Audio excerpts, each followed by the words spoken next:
Aucune nouvelle téléphonique, aucun mail et aucun document administratif exploitable. Je ne peux pas agir sur ce terrain. Il n'y a aucune trace de mon nom sur ce terrain-là. Vous achetez des terrains. Est-ce que vous avez des documents? Non, un aucune titre preuve de propriété? Mais c'est ce qu'on attend depuis le début, aucune preuve Donc d'achat. ces terrains appartiennent encore à la société. Enfin, logiquement, puisqu'on n'a aucune preuve d'achat des terrains. Et à quel moment vous vous êtes dit c'est potentiellement une arnaque? C'est quand j'ai vu le traitement d'une maman d'un autre client que je me suis dit c'est pas possible. Tu peux pas avoir confiance. C'est même pas question de les finances, c'est vraiment pas ça. C'est vraiment, je sais pas comment il y a des gens en fait qui peuvent vivre comme ça, sans scrupules.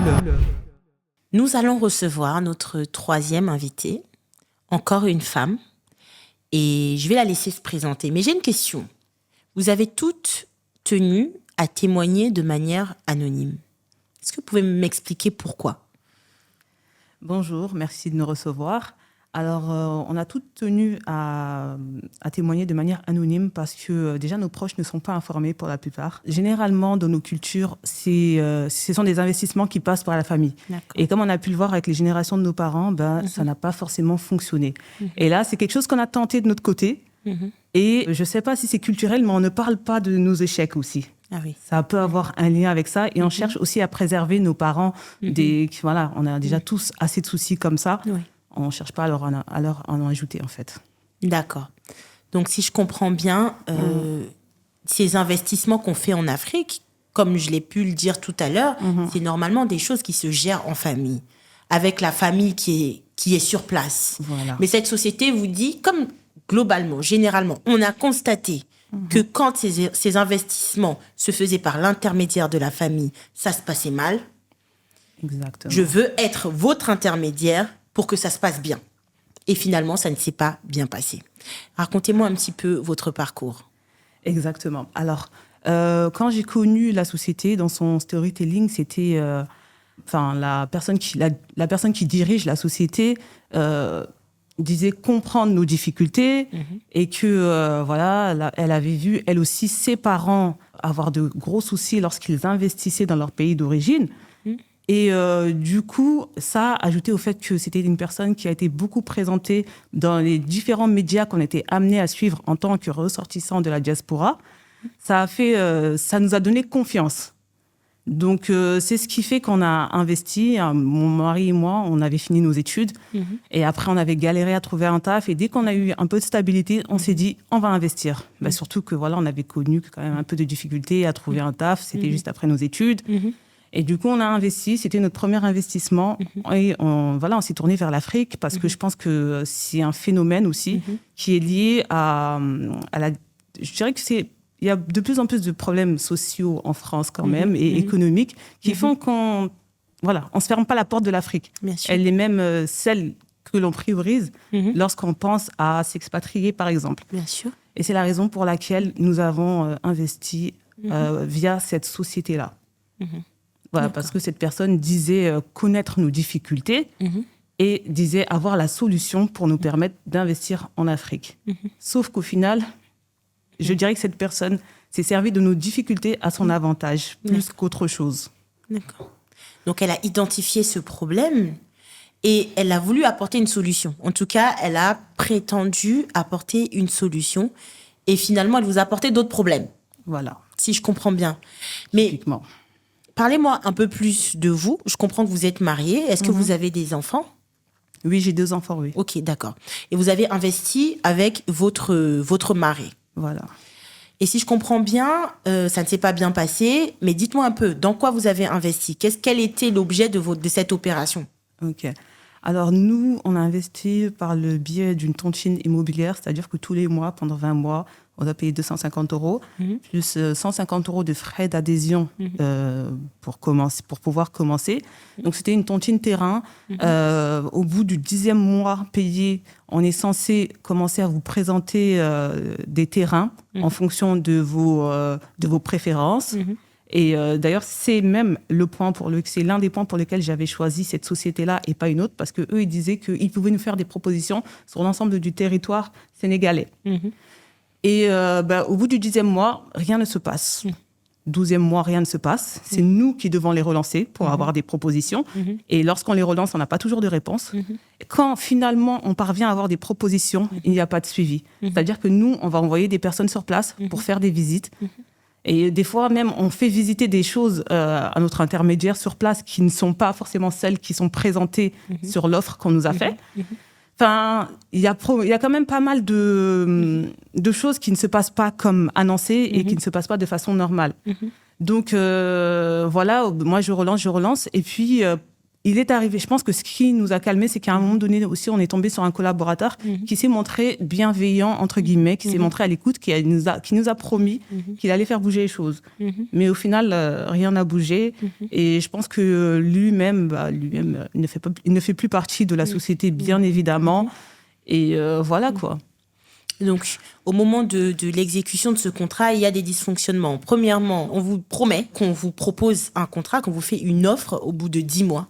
Au bout de 10 mois, aucune offre. Vous laissez quand même un délai raisonnable, parce qu'on sait qu'il peut y avoir quand même des petits retards dans le cadre de ce type d'opération. Vous laissez 2 mois, vous voyez que rien n'arrive, donc vous revenez vers la société, vous prenez des nouvelles, et là, on vous dit, bon, il y a potentiellement des terrains, mais les visites ne se passent pas comme prévu. En tout cas, il y a tout type de dysfonctionnement pendant l'exécution du contrat qui font que, à la fin, vous perdez confiance. Mais à quel moment vous avez vraiment, vous êtes dit, c'est potentiellement une arnaque?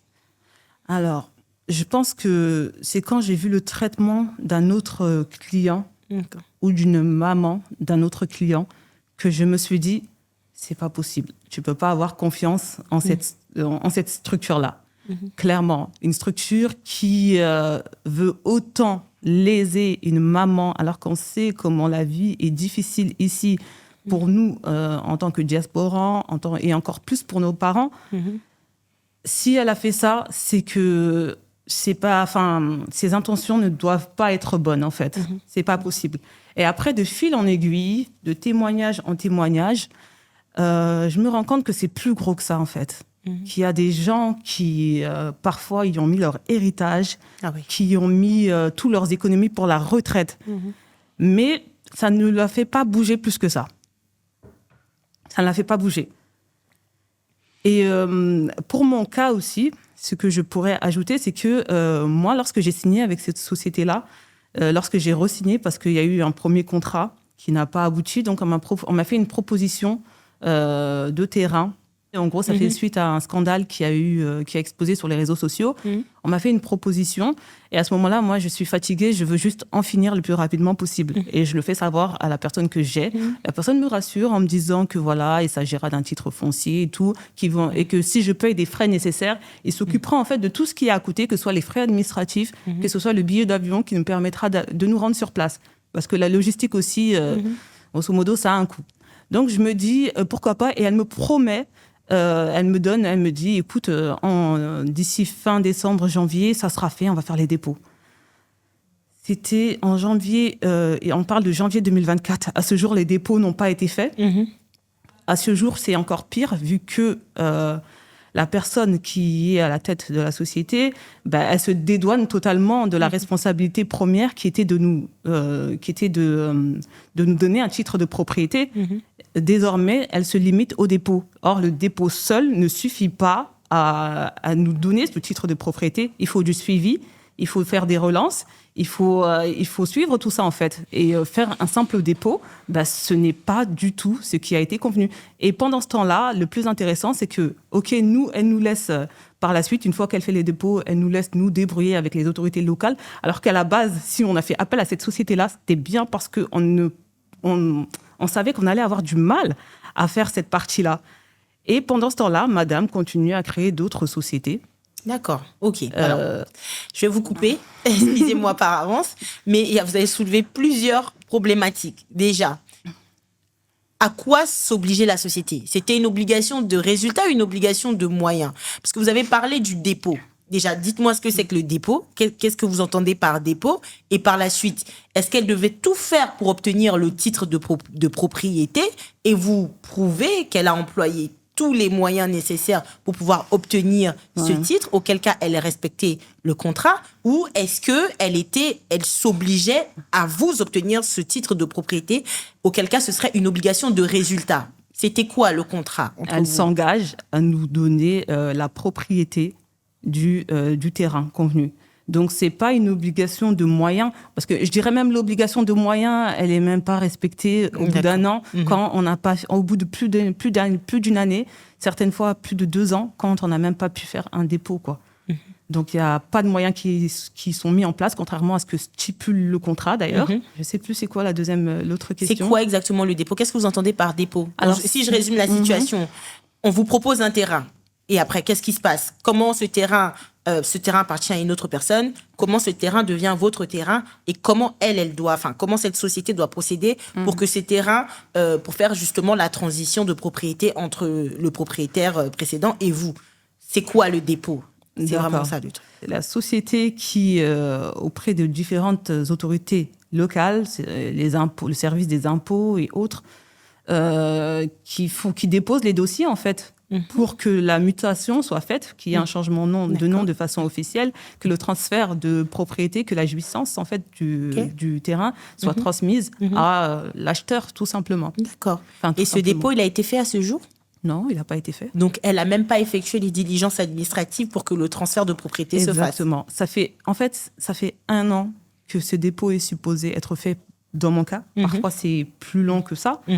Et je pense c'est comme pour nous flouer un peu, parce que dans le dernier mail, elle disait qu'elle fait le dépôt et qu'ensuite, c'est à nous de voir avec les autorités locales. Alors que primo, si on a fait appel à cette société, c'était pour ne pas avoir à faire toutes ces démarches-là. Bien sûr. Et secondo, le dépôt ne garantit pas le transfert de propriété. D'accord. Donc, c'est carrément se dédouaner de ses responsabilités contractuelles. Exactement. D'accord. Donc, le dépôt n'a pas été fait. Donc là, à ce jour, vous pouvez même pas estimer que le minimum syndical a été respecté. Voilà. D'accord. Et si demain, elle invoque des problèmes de trésorerie pour vous rembourser, ça ne justifie pas que le dépôt n'ait pas été fait. Exactement. Si je comprends bien. Exactement. Et après, je dirais de façon très factuelle, la situation est simple. Nous avons donné de l'argent à une société pour nous rendre un service. À cette heure-ci, la société ne nous a pas rendu le service et la société refuse de nous rendre notre argent. C'est factuel. D'accord. Donc, elle ne vous propose pas d'alternative puisque les dépôts ne sont pas faits, donc vous n'avez aucune chance d'être propriétaire un jour de ce terrain-là. Et de deux, elle ne vous rembourse pas, donc vous êtes totalement perdant dans cet investissement. Et la gestion de la crise, parce que vous me parlez de résonance sur les réseaux sociaux, que l'affaire a été relayée et que c'est comme ça que vous avez justement perdu confiance en cette société. J'imagine que ça a impacté les affaires de cette société-là. Est-ce que la crise a été gérée de manière... vous me dites que suite à cette polémique, ils sont revenus vers vous, mais qu'est-ce que vous pensez de cette gestion de crise? Parce que ça fait partie aussi de l'entrepreneuriat, savoir gérer une crise. Évidemment, je pense que la crise n'a pas été gérée comme il le fallait. Sinon, beaucoup de personnes, dont moi-même, on aurait pu continuer probablement pas à fermer les yeux, mais on aurait pu être plus patient que ça, un peu plus patient. Mais sauf qu'on a compris que face à nous, c'était pas forcément une personne de bonne foi. On l'a compris suite à la crise qu'il y a eu et à la gestion en fait de cette crise-là. Elle aurait pu être plus humaine en fait, tout simplement dans le traitement des gens. Et c'est ça qui fait la différence. Après, certains collaborateurs étaient eux beaucoup plus humains qu'elle-même, mais on ressentait même eux leur détresse derrière le téléphone ou derrière les messages qu'on recevait. D'accord. Donc, si je comprends bien, le contrat n'a pas été respecté et la crise a été mal gérée. Vous n'êtes pas senti respecté dans vos droits en tant que client. Et quel est le conseil que vous pouvez donner aujourd'hui à mes entrepreneurs qui veulent investir en Afrique? Moi, le conseil que je donnerais, c'est d'enquêter au maximum, de vraiment tout feuilleter. Sur Internet, il y a énormément de choses qu'on trouve. Et si j'avais peut-être juste fait un tour sur le LinkedIn de la personne, voir que son expérience tant vantée en immobilier, en fait, c'est probablement une expérience dans une association pour les logements étudiants, je me serais peut-être un peu plus méfiée, par exemple, à titre d'exemple, et d'autres choses, voir l'arborescence de la société, en fait. Ça aussi, c'est quelque chose qui peut donner des indices. Est-ce que ce sont des lieux ou sinon si ce sont juste des sociétés, juste des sociétés de domiciliation, par exemple. Enfin voilà, faire un maximum de recherches et ne pas hésiter à se faire accompagner par un professionnel. Certes, ça peut avoir un coût, mais c'est un coût qui est tellement minime Bien sûr. par rapport à la perte qu'il y a, parce que c'est beaucoup de temps gaspillé, c'est beaucoup d'énergie. Bien sûr. C'est le moral qui en pâtit aussi. C'est voilà, c'est économique, mais je dirais, je vais pas minimiser la perte économique.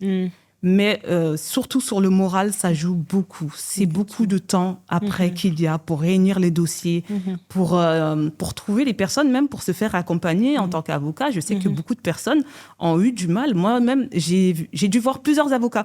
J'ai dû dépenser 100 €, 150 € Pour des consultations. pour des consultations avec des avocats qui n'ont pas abouti au final. Donc, il y a ça, c'est démoralisant. Après, lorsqu'on va porter plainte, parfois, on a l'impression que les gens, ils veulent pas travailler. Donc, dès qu'ils entendent Afrique, ça y est, c'est fini. Non, c'est pas pour nous, c'est ailleurs. Ça, Non, c'est une en réalité aussi. C'est une autre réalité. Et voilà quoi, c'est ce que je voulais dire. C'est vraiment de tous tes pieds et de se faire accompagner. Ça restera toujours moins cher que les coûts. Le coût psychologique et financier Voilà, qu'on peut avoir si on n'a pas correctement sécurisé son opération. exactement. D'accord. Mais écoutez, mais j'ai quasiment rien à rajouter sur le conseil que vous avez donné. C'est extrêmement clair. Se renseigner sur la société, faire des recherches, parce que bon, effectivement, on est toujours plus rassuré quand on a en face de nous une société qui est bien établie, avec des bureaux, etc., plutôt que juste une adresse postale. Exact. Ça peut impliquer d'autres choses et sécuriser son opération. Surtout quand on va investir ses économies durement épargnées, aller voir un conseil, faire relire les contrats, parce que en tant que profane du droit, vous n'avez pas toujours l'œil avisé. En tout cas, merci beaucoup et je vous souhaite beaucoup de courage et j'espère vraiment vous aider à solutionner cette affaire d'investissement en Afrique qui n'a pas fonctionné. Merci beaucoup. À très bientôt. Merci. Merci à vous qui avez suivi cette émission. J'espère que vous avez reçu de bons conseils et afin de pouvoir sécuriser vos investissements, non seulement en Afrique, mais aussi en France ou partout dans le monde. Et puis, je vous dis à très bientôt pour la prochaine émission.